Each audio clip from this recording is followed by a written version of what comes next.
82% des gens avouent dire oui, alors qu'ils veulent dire non. Et ce simple réflexe, selon une étude publiée par la Journal of Social Psychology, réduit leur estime de soi de près de 30% en quelques mois seulement. Voilà pourquoi dire non est essentiel pour être respecté. Parce qu'à chaque oui forcé, tu perds un peu de crédibilité aux yeux des autres et beaucoup de respect envers toi-même. Tu sais ce qui est encore plus frappant? Les chercheurs de Stanford ont montré que ceux qui osent poser des limites claires sont perçus comme 2 fois plus dignes de confiance que ceux qui acceptent tout, 2 fois plus. Imagine ce que cela change dans ta vie personnelle, dans ton couple, dans ton travail. Alors pose-toi cette question.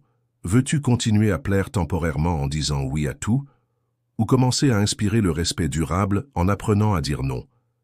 Si ce que je vais dire te parle, même un peu, fais-moi un signe. Like la vidéo, partage-la, écris « merci » en commentaire ou abonne-toi. Marc Aurèle, l'empereur philosophe de Rome, écrivait déjà « Si tu veux être respecté, commence par te respecter toi-même ». Ce respect de soi commence souvent par un mot très court, mais difficile à prononcer. Non. Sénèque ajoutait que « celui qui ne sait pas refuser est l'esclave de tous ». Une phrase qui résonne encore plus fort aujourd'hui, à une époque où la pression sociale et professionnelle n'a jamais été aussi intense. Des siècles plus tard, Carl Jung dira que « dire non est parfois le plus grand oui à soi-même ». Même Freud, en étudiant la psychologie des foules, observait que l'individu qui cède en permanence finit par perdre son identité.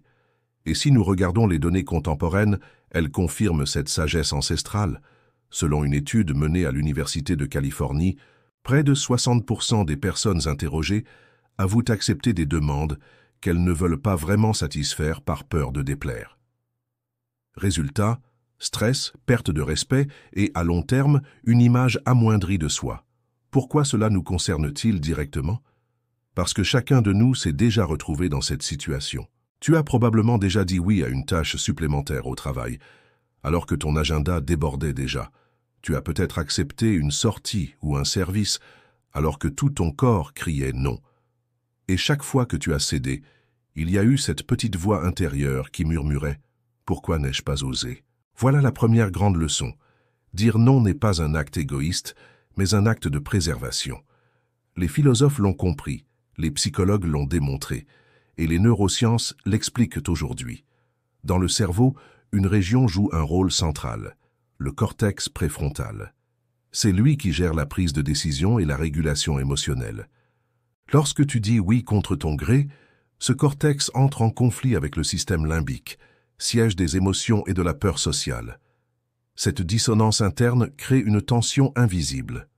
Des chercheurs en neurosciences comportementales ont montré que ce conflit répétitif augmente le taux de cortisol, l'hormone du stress.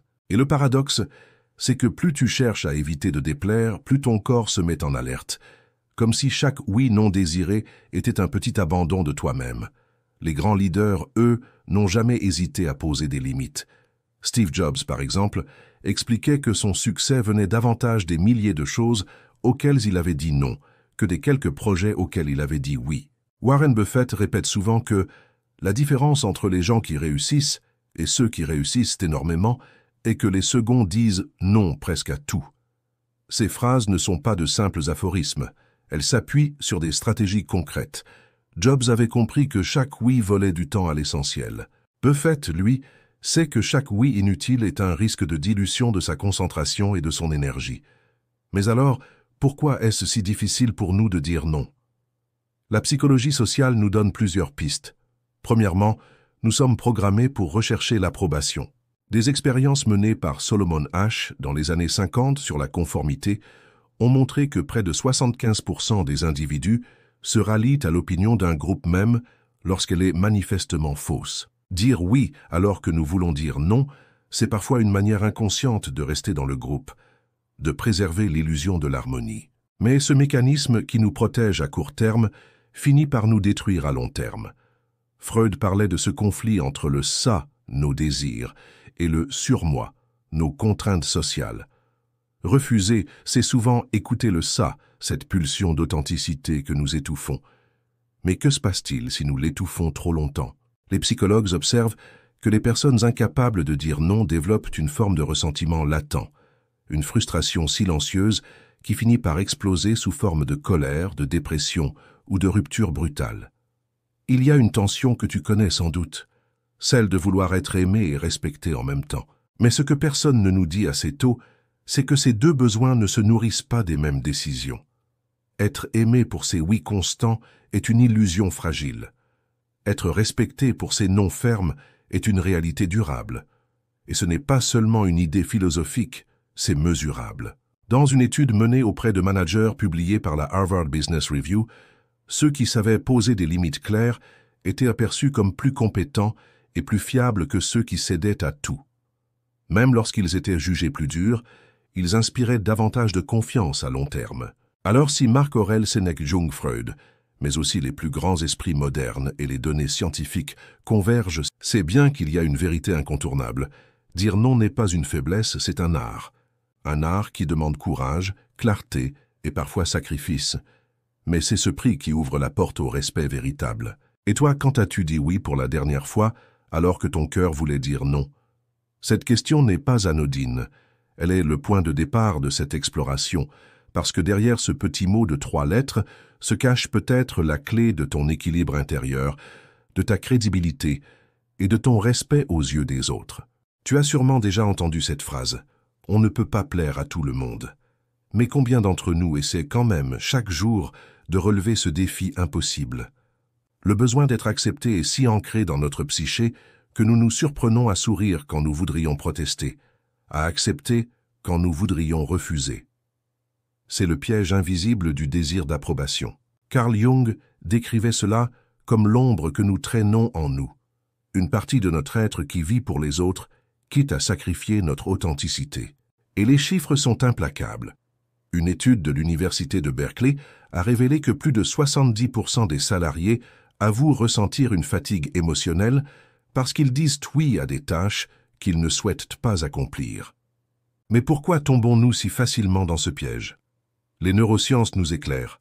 Dans notre cerveau, la dopamine, ce neurotransmetteur associé au plaisir et à la récompense, s'active chaque fois que nous recevons un signe d'approbation sociale, un sourire, un merci, une validation. C'est un véritable shoot chimique qui nous conditionne, comme une drogue. À l'inverse, le rejet active les mêmes zones cérébrales que la douleur physique. Une étude publiée dans Science a démontré que le cerveau réagit à l'exclusion sociale de la même manière qu'à une brûlure. Pas étonnant alors que nous fuyions le non, comme s'il était un danger vital. Pourtant, Sénèque nous avait déjà mis en garde. Celui qui cherche à plaire à tous n'est maître de personne, pas même de lui-même. Cette recherche de validation nous enferme dans une boucle. Nous disons oui pour être acceptés. Nous obtenons une approbation temporaire, mais en retour nous perdons un peu de nous-mêmes. Et cette perte, même si elle est invisible, finit par peser lourd. Regardons ce que la psychologie moderne en dit. Abraham Maslow, avec sa célèbre pyramide des besoins, a placé l'appartenance juste au-dessus des besoins physiologiques et de sécurité. Cela signifie que nous sommes programmés pour rechercher des liens, des groupes, une reconnaissance. Mais si ce besoin devient excessif, il se transforme en prison. À force de vouloir plaire, nous finissons par ne plus savoir qui nous sommes vraiment. Carl Rogers, père de la psychologie humaniste, l'expliquait très bien. Le plus grand obstacle au développement personnel est le besoin constant de l'approbation d'autrui.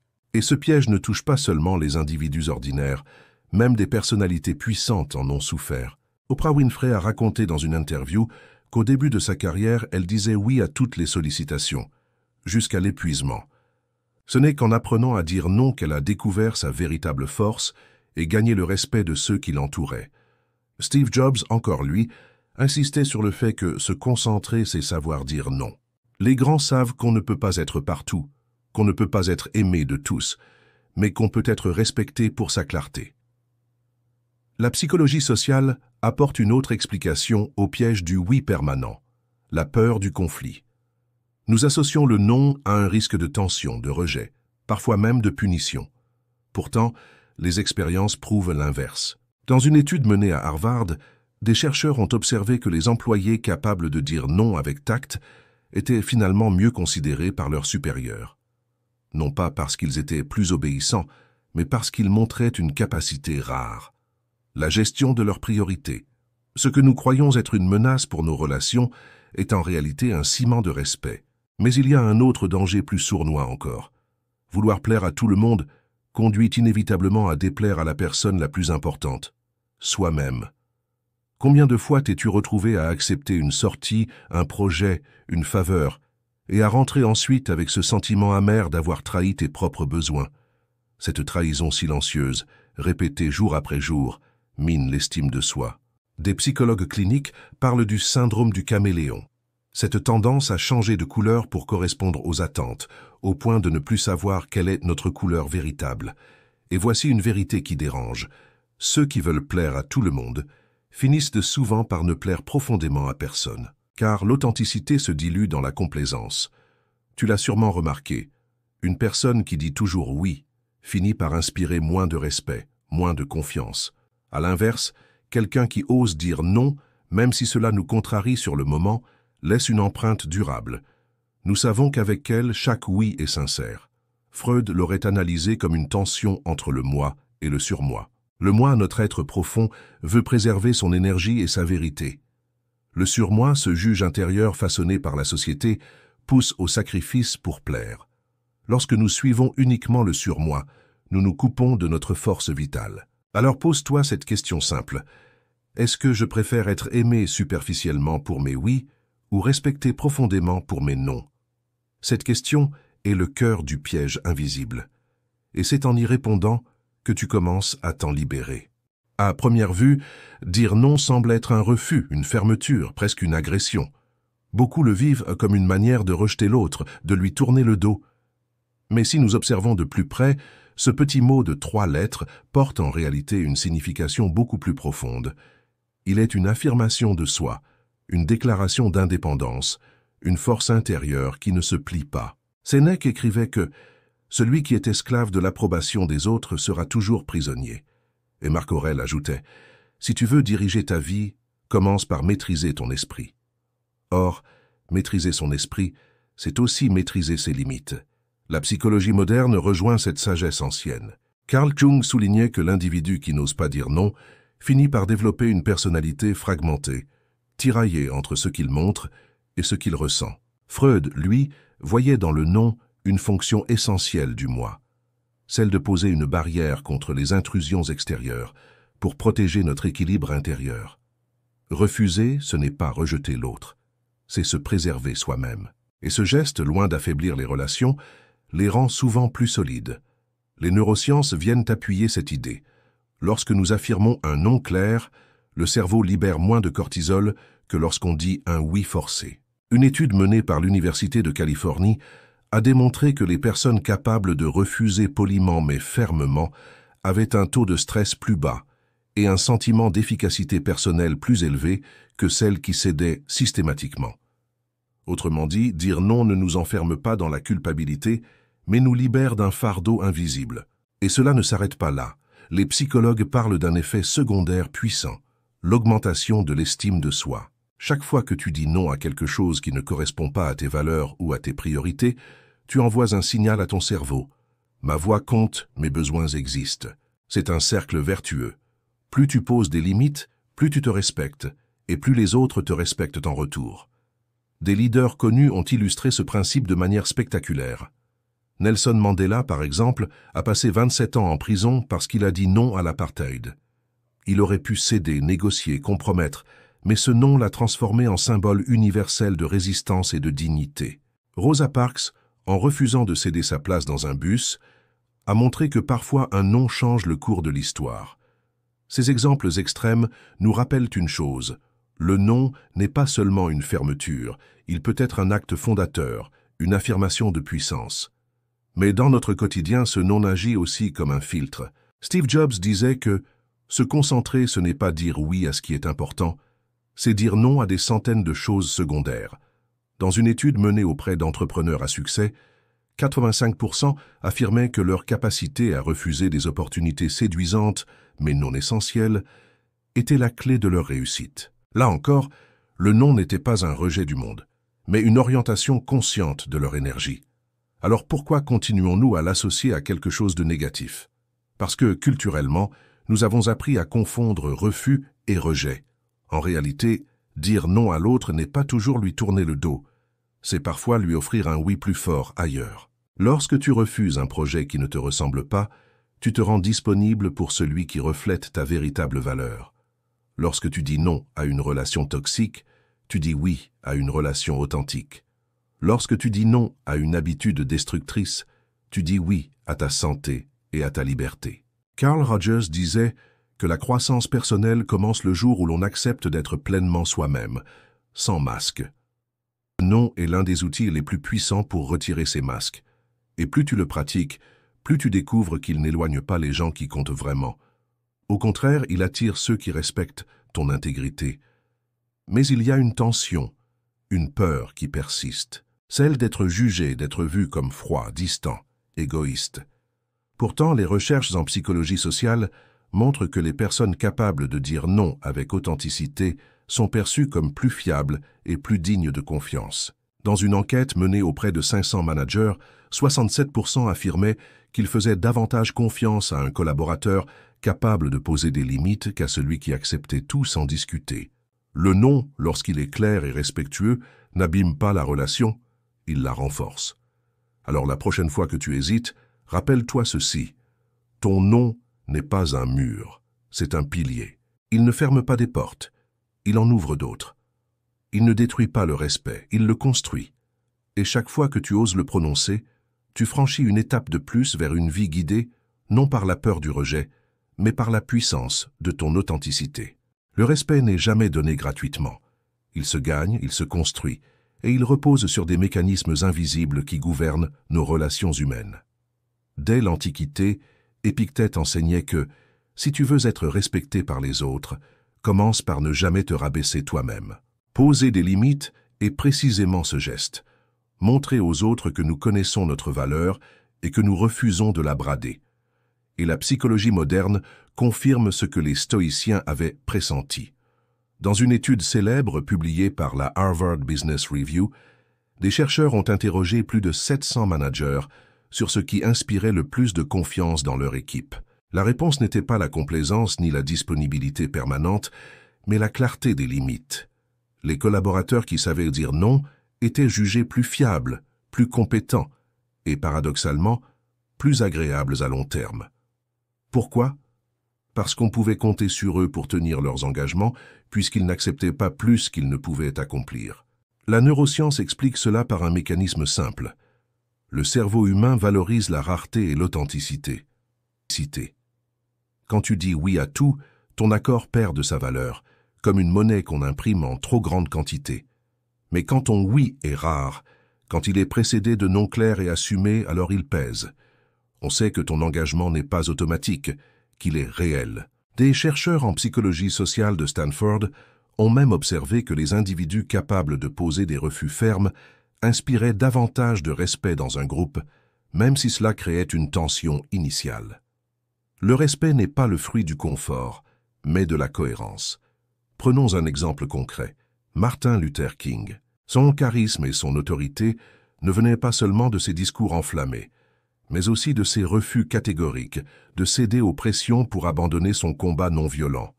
Il aurait pu dire oui à la colère, oui au compromis facile, mais ces non répétés ont construit une image de force et de constance qui a marqué l'histoire. À une autre échelle, pense à quelqu'un dans ton entourage qui ose dire non. Tu l'as sûrement remarqué. Même si ce refus t'a frustré sur le moment, il a installé une impression durable de solidité et de respect. La mécanique du respect est aussi liée à la psychologie évolutive. Dans les groupes humains ancestraux, celui qui savait poser des limites était perçu comme un individu fort, capable de défendre ses ressources. Celui qui disait toujours oui risquait l'exploitation et la perte de statut. Aujourd'hui, ce mécanisme fonctionne encore. Un collègue qui accepte toutes les demandes finit vite par être perçu comme faible, voire manipulable. À l'inverse, celui qui sait refuser inspire une forme de considération instinctive. Carl Jung disait que la personne qui ne dit jamais non finit par trahir son propre soi. Et cette trahison est perçue par les autres, même inconsciemment. Nous savons intuitivement que quelqu'un qui s'épuise pour plaire ne peut pas être pleinement digne de respect, parce qu'il ne respecte pas ses propres besoins. Le respect commence toujours à l'intérieur, Il est intéressant de constater que même les neurosciences sociales confirment cette intuition. L'imagerie cérébrale a montré que lorsque nous observons quelqu'un poser une limite claire, une zone spécifique de notre cerveau s'active, le cortex préfrontal médian, impliqué dans l'évaluation de la crédibilité et de la cohérence des comportements. En d'autres termes, nous associons instinctivement le fait de dire non à l'intégrité. Et si l'on regarde du côté des grandes figures de la réussite, le même schéma apparaît. Warren Buffett répète que sa capacité à dire non a été plus déterminante pour son succès que son intelligence financière. Bill Gates, de son côté, confiait que l'une des erreurs de ses débuts était d'avoir dit oui à trop de projets et qu'il n'a commencé à gagner le respect de ses partenaires qu'en apprenant à décliner avec fermeté. Mais attention, le respect né du non ne vient pas de l'agressivité ou de l'arrogance. Il vient de la cohérence, de la clarté et d'une certaine sérénité. Dire non n'a pas besoin d'être violent. Sénèque disait que le refus le plus ferme peut être offert avec douceur. Et c'est là tout l'art, poser ses limites sans les brandir comme une arme, mais comme un rappel tranquille de qui nous sommes. Alors pose-toi cette question. Combien de fois ton oui a-t-il perdu de sa valeur parce qu'il n'était pas précédé de non? Et combien de respect aurais-tu gagné si tu avais osé poser une limite claire? Comprendre cette mécanique, c'est comprendre que le non n'est pas un simple mot mais un signal. Un signal qui dit « je sais qui je suis, je sais ce qui est important pour moi, et je ne me laisserai pas diluer ». C'est pour cela que, paradoxalement, plus tu dis non, plus ton oui compte. Et plus ton oui compte, plus ton respect grandit. Pourquoi est-ce si difficile de prononcer ce mot simple, non? Derrière lui se cache une peur profonde, peur du rejet, peur de décevoir, peur de perdre l'affection ou l'approbation des autres. Cette peur est inscrite en nous depuis l'enfance. Dès les premiers jours d'école, nous avons appris que dire oui aux adultes, aux professeurs, aux amis, nous attirait des sourires, des récompenses, de l'attention. Le non, au contraire, pouvait nous isoler. Mais ce conditionnement, utile dans l'enfance, devient un piège à l'âge adulte. La psychologie sociale a étudié ce phénomène. Selon une enquête publiée par l'American Psychological Association, près de 65% des adultes admettent accepter des engagements qu'ils ne souhaitent pas par crainte de créer un conflit. Et cette habitude a un coût. Elle augmente le stress, fragilise la santé mentale et érode l'estime de soi.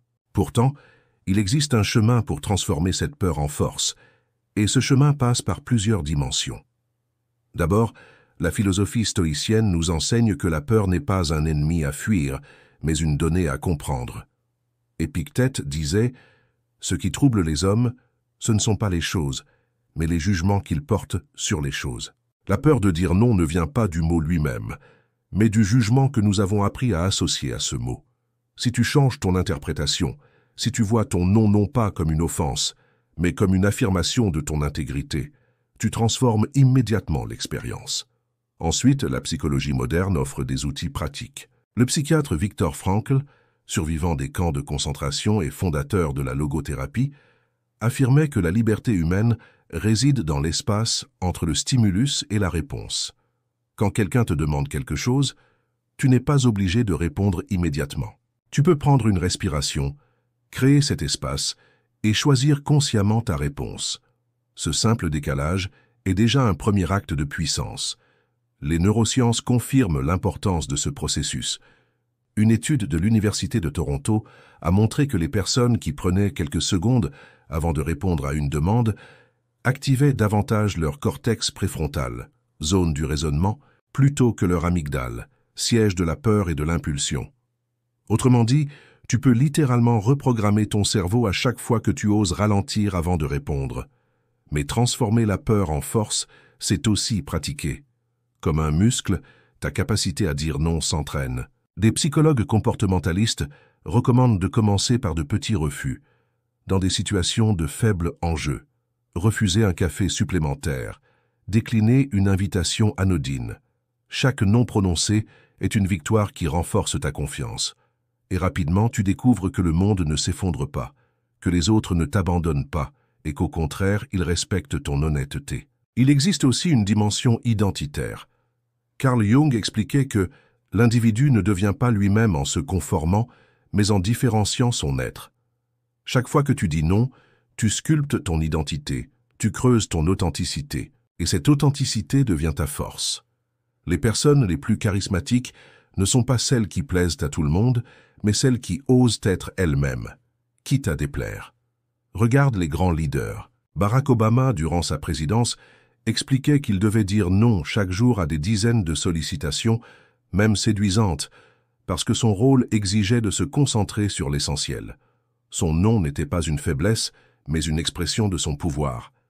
Et dans ta vie, chaque fois que tu oses dire non, tu prends la posture de ton propre leader intérieur. Un autre outil puissant vient de la thérapie cognitivo-comportementale, la reformulation. Dire non ne signifie pas fermer brutalement une porte. Tu peux refuser tout en affirmant ton respect. Par exemple, « Je comprends ta demande, mais je ne peux pas m'y engager pour l'instant ». Ce type de réponse réduit la peur de blesser et montre que ton refus n'est pas un rejet de la personne, mais un choix de cohérence. Enfin, il y a la dimension spirituelle. Dans de nombreuses traditions, le non est vu comme une purification. Dire non à ce qui n'est pas toi, c'est dire oui à ton essence. C'est retrouver cet alignement, où tes pensées, tes paroles et tes actes vibrent à l'unisson. Les neurosciences appellent cela la cohérence cardiaque. Quand tu vis selon tes valeurs, ton rythme cardiaque se stabilise, ton stress diminue, ton énergie augmente. Alors, comment transformer la peur de dire non en force personnelle? En changeant ta perception, en pratiquant, en sculptant ton identité et en utilisant des outils concrets. Mais surtout, en comprenant que ce mot n'est pas une fermeture mais une libération. Chaque non prononcé est une victoire sur la peur, un pas vers ton respect intérieur et une invitation pour les autres à te voir tel que tu es vraiment. Il y a des mots qui enferment et d'autres qui libèrent. Le non, contrairement à ce que l'on croit, appartient à la deuxième catégorie. C'est un mot qui, bien utilisé, ouvre des portes au lieu de les fermer. Il ouvre la porte de la liberté, de l'authenticité et de l'influence véritable. Marc Aurèle écrivait « La vraie liberté, c'est de pouvoir vivre comme on veut ». Or, comment vivre comme on veut si l'on dit oui à ce que l'on ne veut pas? Dire non, c'est tracer les contours de sa liberté. La psychologie moderne le démontre. Une étude menée par la Duke University a révélé que les personnes qui savent refuser les demandes incongrues ou excessives ressentent un niveau de satisfaction de vie supérieur de 25% à ceux qui acceptent systématiquement. Pourquoi? Parce que leur temps, leur énergie et leurs choix ne sont pas dictés par les autres, mais alignés avec leurs propres valeurs. La liberté n'est pas un concept abstrait. Elle se mesure dans nos décisions quotidiennes, dans notre capacité à orienter notre vie vers ce qui compte réellement. Mais la liberté seule ne suffit pas. Dire non, c'est aussi affirmer son authenticité.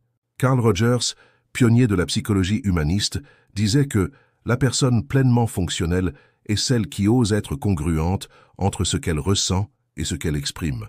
Chaque non prononcé avec cohérence est un pas vers cette congruence. Et plus tu es aligné, plus tu inspires confiance. Car les autres sentent quand tu es vrai. Ils sentent quand ton oui vient du cœur et non de la peur. Il y a ici une leçon profonde sur l'influence. Beaucoup croient que l'influence vient du nombre de oui que l'on distribue, de la disponibilité permanente, de la volonté de plaire. Mais les grands influenceurs, ceux qui marquent les esprits, ont compris l'inverse. Gandhi a bâti son influence non pas sur des compromis, mais sur une série de non fermes et inébranlables. Non à la violence, non à la soumission, non à l'injustice. Son autorité morale est née de ses refus, et c'est précisément parce qu'il ne cédait pas qu'il a inspiré des millions de personnes. Les neurosciences sociales confirment que l'authenticité est un moteur d'influence. Dans une expérience menée à Princeton, des chercheurs ont montré que les leaders perçus comme cohérents dans leurs décisions activaient chez leurs interlocuteurs une zone du cerveau liée à la confiance, le cortex singulaire antérieur. En clair, plus tu es clair dans tes refus, plus tu deviens crédible. Et la crédibilité est le socle de toute influence durable. Dire non, c'est aussi protéger l'essentiel. Steve Jobs expliquait que le secret d'Apple n'était pas le nombre de projets lancés, mais le nombre de projets refusés. Warren Buffett répétait que le succès vient de la capacité à dire non à 99% des opportunités. Ces exemples rappellent une vérité simple. Ce que tu refuses façonne autant ton destin que ce que tu acceptes. Tes noms sont les gardiens de ton énergie, de ton temps et de ton identité. Et sur le plan spirituel, le non prend une dimension encore plus profonde. Dans le bouddhisme comme dans le stoïcisme, la liberté intérieure se gagne en éliminant ce qui nous éloigne de l'essentiel. Dire non aux désirs futiles, aux distractions, aux attentes extérieures, c'est dire oui à une vie plus sobre, plus lucide, plus alignée. Sénèque disait que ce n'est pas que nous avons peu de temps, c'est que nous en perdons beaucoup. Le non est une arme contre cette perte. Alors pose-toi cette question. À quoi dis-tu oui aujourd'hui qui t'empêche d'être libre, authentique et influent demain? La réponse est souvent inconfortable, mais elle est nécessaire, parce qu'à chaque oui forcé, tu cèdes un morceau de ton intégrité, et à chaque non assumé, tu renforces ton pouvoir. En réalité, la vraie transformation commence ici. Le respect que tu cherches à obtenir, la confiance que tu veux inspirer, la liberté que tu désires vivre, tout cela dépend d'un mot que nous avons appris à craindre. Mais ce mot n'est pas un mur, il est une clé qui ouvre la porte d'une vie vécue, non dans la soumission mais dans la maîtrise. Dire non, c'est enfin comprendre que ton temps est ta ressource la plus précieuse, que ton authenticité est ton plus grand capital, et que ton influence ne vient pas de ta capacité à plaire, mais de ta force à rester toi-même, même face à la pression. Et peut-être qu'un jour, comme Marc Aurèle ou Gandhi, ton non ne sera pas seulement un refus, il deviendra un message, une direction, une source d'inspiration.